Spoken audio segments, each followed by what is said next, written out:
Welcome back, everyone, into the final full court press of the season as we go into the second round of the state playoffs. Tanner Barth alongside Flight 22 owner Nate Falk. And Nate, there's nothing quite like the postseason. Nerves, excitement, it's all there. I'm nervous for them. You're nervous right now? No doubt. But it's great. It's 64-team bracket. You know, who wouldn't want to be part of that? Winners advance, losers go home, put the Suggs on the uniforms. You know, that's how it goes.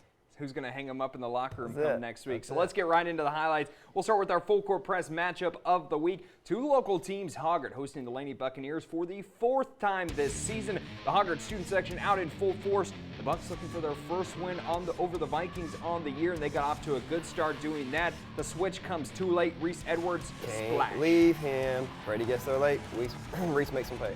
And hey, you know Hoggard was going to have an answer next time down. Who else? Brady Rankin, the junior, loves that Good spot. spray ahead. Brady sets those feet. Back at you. Yep, you bet it. And this game was tied at 22 at the half. Not much decided, and I had to I throw see in you, this young play. fella. Backside defense, big block there for Lawrence. Newkirk says not so fast, not in my house. But when things started to click for the Vikes, the offense cruising. Sebastian Hedera. Sebastian was huge tonight. Clutch baskets, 17 points.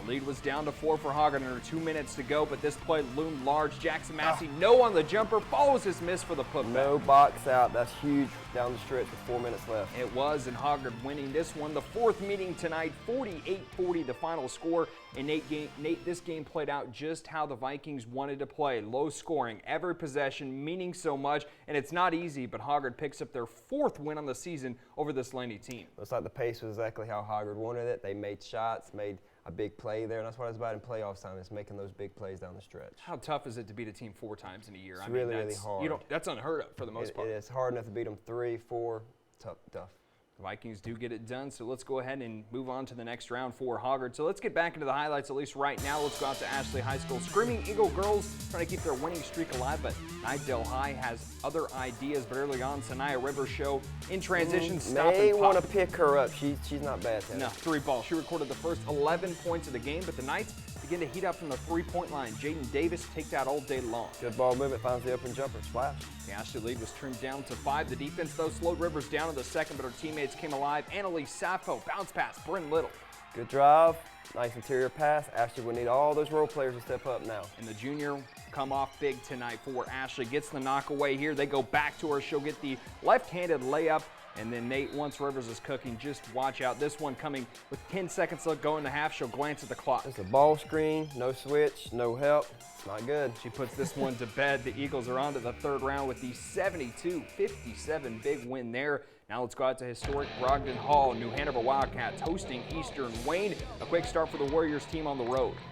Well, you got right here New Hanover doubling the post, leaves the open player. Eastern Wayne doesn't settle for the jumper, takes it down for the drive. Demetric Wright gets that one to go, but how would New Hanover respond with their backs against the wall early? D. Barnett had a big first half, but got a little help from his teammate Makai Stanley to put it Nice back. finish, nice stride. And that would get the Wildcat crowd back into this game. But this young man putting on a clinic on the low block. It's Devin Brown, the catch. He goes up and gets the finish. Yeah, the Wildcats really struggled to find an answer for him, for the big fella for sure. You're absolutely right. And when they got out and running, it really gave New Hanover trouble, a team that wanted to run as much as they did, and they really couldn't overcome this one in the third quarter tonight. So they pushed the pace, got in transition a lot, and it hurt the Wildcats. Yep, New Hanover trying to stay alive, do anything they can. Nice dish here to Will Stevens for the putback, but the Wildcats see their season come to an end on their home floor. They fall to Eastern Wayne 80-69. And Nate, it seemed like, tonight things just didn't really click for the Wildcats. And they matched up against a team that wanted to run, as we said, even more than them, but still a great year for Kirk Angel and this New Hanover team. Absolutely. I mean, they got by Tuesday night. Tough game here tonight at home as well. But you heard it here first. They are going to be a team to reckon with for the next 2 years. Yeah, they got some underclassmen that are just doing fantastic things. Yeah. D. Barnett, Malik Myers, James Jones Jr. That's a team that I do not want to be playing here in the next couple of years. And I think not just make a run. I think they can legitimately in the next couple of years win a state championship there. Yep, they should have a great opportunity. And then how about Ashley? 3 in double figures tonight for the Screaming Eagles. They pick up a convincing win in the second round.